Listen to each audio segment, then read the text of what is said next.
வணக்கம் ஆனந்தி. டெல்லி மாணவர்கள் போராட்டம் தொடர்பான விவாதத்திற்கு இன்று பிற்பகல் 3 மணி முதல் நாளை பிற்பகல் 3 மணி வரை தயாராக இருப்பதாக எதிர்க்கட்சிகளுக்கு மத்திய உள்துறை அமைச்சர் அமித்ஷா தெரிவித்துள்ளார்.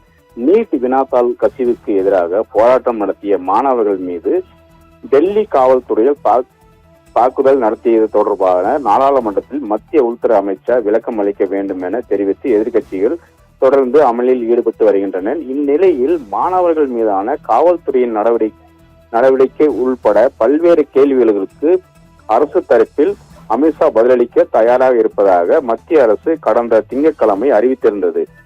ஆனால் மாணவர்கள் மீது பெல்ட் துப்பாக்கி சூடு நடத்த உத்தரவிட்டது யார்? துப்பாக்கி சூடு சம்பவத்தில் மாணவர்களிடம் பிரதமர் மோடி மன்னிப்பு கோர வேண்டும். அயோத்தி ராமர் கோயில் நன்கொடையாடல் விவகாரம் குறித்து மோடி அவர்கள் விளக்கம் அளிக்க வேண்டும் என்று 3 முக்கிய நிபந்தனைகளை முன்வைத்து தொடர்ந்து விவாதத்திற்கு காங்கிரஸ் மறுத்து வந்து கொண்டிருந்தது. இந்நிலையில் நாடாளுமன்ற வளாகத்தில் இன்று செய்தியாளர்களை சந்தித்த அமித்ஷா அவர்கள் நாடாளுமன்றத்தில் தப்பி ஓடிவிட்டனர், காணாமல் போய்விட்டனர் உள்ளிட்ட வார்த்தைகள் அதிகம் கேட்கப்படுகிறது என்று கூறினார். மழைக்கால கூட்டத்தொடர் தொடங்கியதிலிருந்து நான் நாடாளுமன்றத்துக்கு தவறாமல் வந்து கொண்டிருக்கிறேன்.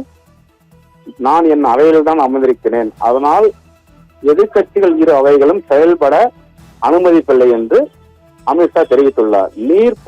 நீட் போராட்டங்கள் குறித்து முழுமையான விவாதத்திற்கு மத்திய அரசு தயாராக இருப்பதாகவும் நாடாளுமன்ற விவகாரங்கள் துறை அமைச்சர் கிரண் ரிஜிஜு மிக தெளிவாக கூறிவிட்டார் என்று அமித்ஷா கூறியுள்ளார். இதற்காக நேரத்தை தெரிவிக்கவும் எதிர்க்கட்சிகளிடம் கேட்டுள்ளோம் என்றார். முதலில் விவாதம் மட்டும் அவர்களின் கோரிக்கையாக இருந்தது. அதற்கு நாங்கள் ஒப்புக்கொண்டுள்ளோம்.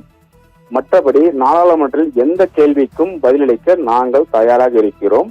ஆனால் விவாதம் நடைபெறுவதை எதிர்க்கட்சிகள் விரும்பவில்லை என்று அமித்ஷா கூறியுள்ளார். இப்போது யார் தப்பு வருகிறார் என்பது மக்களே தீர்மானிக்கட்டும் என்று தெரிவித்துள்ளார். இன்று பிற்பகல் 3 மணி வரை நாளை பிற்பகல் வரை அனைத்து அம்சமும் குறித்து விவாதிக்க நாங்கள் தயாரிக்கிறோம் என்று குறிப்பிட்டவுடன் நான் அவையில் அமைந்திருப்பேன், கருத்துக்களையும் கேட்பேன், ஒவ்வொரு கருத்துகளுக்கும் பதில் அளிப்பேன் என்று கூறியுள்ளார்.